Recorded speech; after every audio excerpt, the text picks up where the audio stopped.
Hey guys, this is Chelsea. Welcome to my channel. Today I'll be reviewing films with badass female leads. I did review Maxine last week and it got me thinking about other films that I really love that have female leads where they are just like taking control of their lives and being really awesome.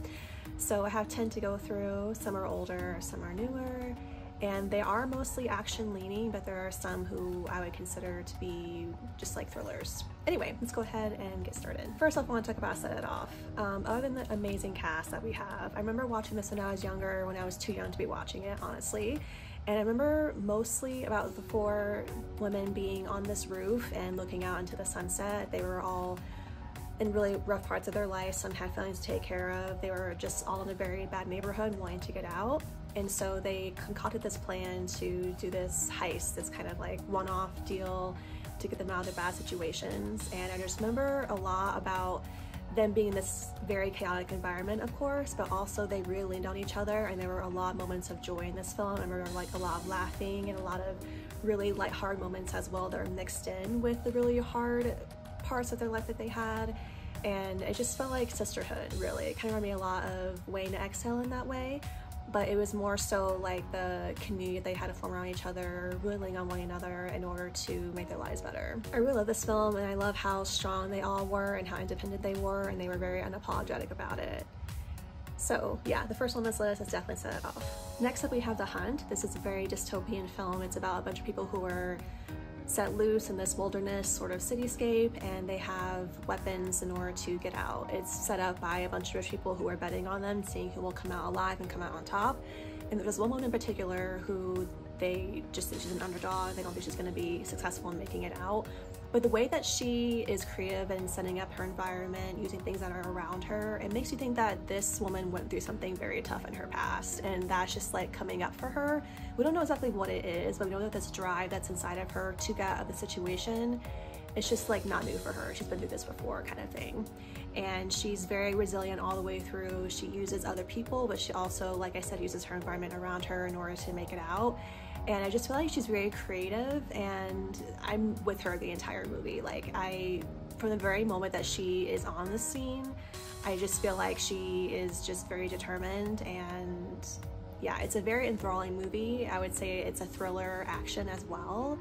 And yeah, it just don't count her out, you know? Next up we have Nowhere. This came out last year. It's in Spanish, and I forgot which country it's in. But it's about this woman and her husband. They're escaping from this place that's very, very war-torn. It's at the rise of this conflict, and they're trying to make it out. And of course, it's very corrupt. It's people who are trying to take advantage of their money in order to get out of this country. And so her and her husband make it out, but she's also pregnant. So she has that to contend with. She's like about to pop at any moment, basically. And so they make it out, but she goes separate from him. They kind of get separated, and she finds herself on the shipping container in the middle of the ocean. Scary.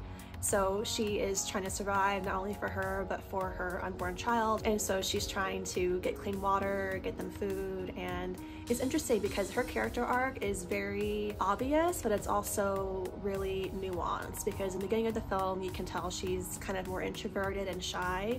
But as the film goes on, she really has to come out of her shell, and she really has to be more of a leader in her life and take the driver's seat. And you can see that come out of her. And of course she has this child to, you know, keep alive as well. And the whole movie, I'm like, is she gonna make it? Is she gonna be okay? Like, I really was questioning it the entire time. Not because she seemed weak or anything, but just the circumstances she was in. I was like, dang, like I definitely could not survive any of that she went through, especially in the middle of the ocean. Like she had to do a lot in order to keep herself alive. And it's just a very well done film. I think about it pretty much weekly, and even though it's in a language that I don't know, I was very much engaged and very much with her the entire way. So I mean, she's very strong, and of course, you know, she's a mom, so there's that element too of wanting to protect her child. And I feel like that mixed in with the environment that she's in, it just made me really just rooting for her the entire way. Next up we have Woman King with Miss Viola Davis. Love her. This movie is about 2.5 hours long, but it feels like it goes by just like that.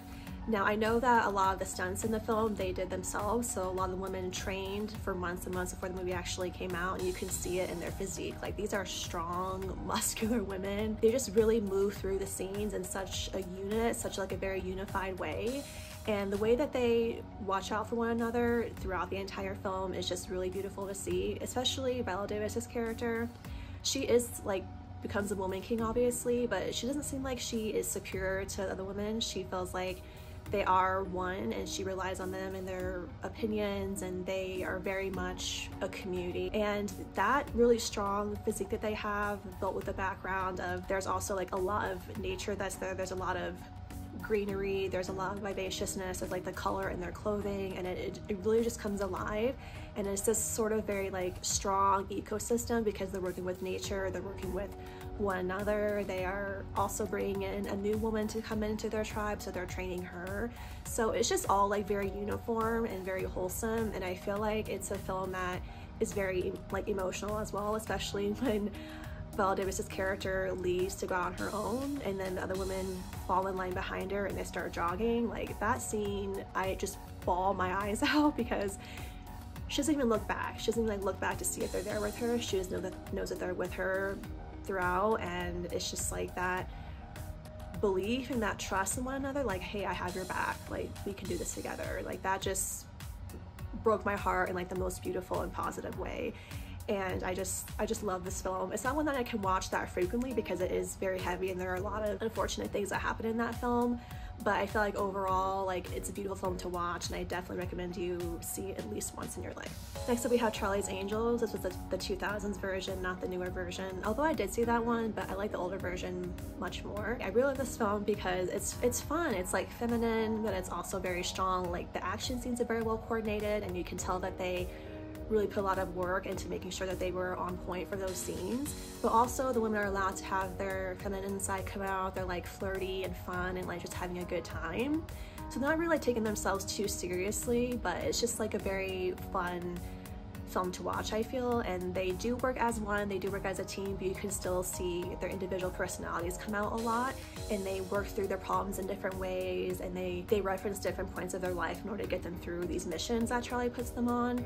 And I feel like that really comes through in the film as well. So there's like there's individuality with not only their personalities but also with the way that they dress, and they kind of go with one another, but they're also very individualistic in their certain ways as well.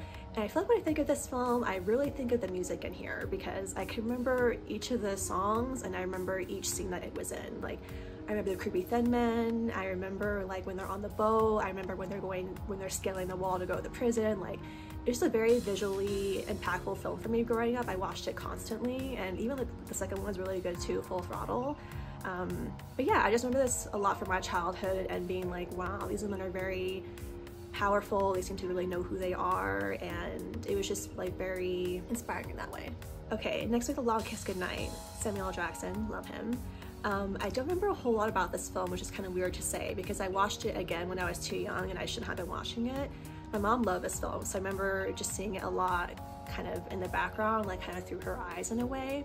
But I remember the scene when she is on this wheel and she's in the water and she's tied up and she's trying to get out, and like there's blood in the water and this music is like building up and she's trying to get out, and then she comes out from the surface of the water and she like is just very maniacal in her face. Her makeup is running and it's just very this sort of like manic expression, and she just seemed very powerful and very much like animalistic in a way. I remember that scene just so vividly. I also remember it was very dark, like there was a lot of dark themes in the film, but also visually it was dark. There wasn't a whole lot of lightness that was going on because it was obviously a very serious film. But yeah, I remember just her being really emotive in her face and me being afraid of her. Yeah, if I saw her on the street, I would walk the other way. Like I'm not approaching her at all. Next up we have G.I Jane. Now, this film is intense because it's about a woman who's in this, I think it's all male, yeah, it's an all male military unit, and so she is very much outnumbered and she has to live in the barracks with them, and she is very much not counted on. You know, they don't rely on her, they actually push her down, they make it very difficult for her to be successful. And she has this thing in her, like this drive to be like F you, but also that builds throughout the film. It's like the more she gets pushed down, the more she comes back, and the more that she wants to not only prove them wrong, but prove more so that she's right. You know, like she really puts in the work. She's there earlier than them, she gets up earlier than them, she works harder at the obstacles because she knows she has a lot more to prove. And just seeing her throughout the film grow, and like each scene that I see her in, I'm like, she's stronger, like it's a very exponential growth for her. And also to see the other women in the film who are trying to also put her down just makes you root for her even more. She is very much alone, she's very much like isolated in this film, and she just really amps it up every time. And I just remember watching her and being like so intimidated by her, but also there's this sort of like unapologetic affect that she has, and her confidence just really is something that I really want to like carry with me one day. And I just feel like she was very inspiring in a lot of ways. Not that I would ever put myself in that situation to like be that physical, that's just not in me, but I really remember it because I remember seeing her on screen and her being believable as a strong female lead. You know, like I don't feel that way about all the films I see, especially with women in them. Like Divergent, when I saw Shailene Woodley come on, I was like, okay, like her physique just didn't seem as strong as it could have been, and I feel like they didn't really do a good job of exposing her as this like strong individual. I feel like when she came on, she seems very meek, and I just wish that they would have built up her character a little bit more, because when I read the Divergent books, I felt that come through a lot. I felt like she was very strong, but in the movie I was like, who is this? Like it just did not jive with the books at all. So when I think of like a strong female character that's believable, I think of G.I Jane. And yeah, I just really love this movie. It's one that, I mean, there are some trigger warnings in there. There's like times where she's almost essayed, which is very uncomfortable to watch, but that's just a small snippet of it. That's not through the entire movie, so just so that you're aware of that. But I do feel like it's definitely worth seeing. It's an older film, but it definitely stands the test of time for sure. Next up we have Prey. This is a movie on Amazon Prime. It's a prequel to the Alien series, which is pretty cool. But it's about a young adult woman. She's indigenous and she sees this light in the sky, and it turns out to be an alien. So she wants to be a warrior, she wants to be more a part of her tribe, and she wants to be more independent in that way. So she takes it upon herself to track down this creature, and it's really beautiful. The backdrop is very nature, it's very green, it's like I said, she's indigenous, so it's really cool to have that juxtaposed with the sci-fi element as well. And she, again, is also very creative in how she works with her environment to defeat the alien. And it's really beautiful to see the scenes where she's like in the trees and she's like in the water, and she's really all around trying to make sure that she can keep herself safe.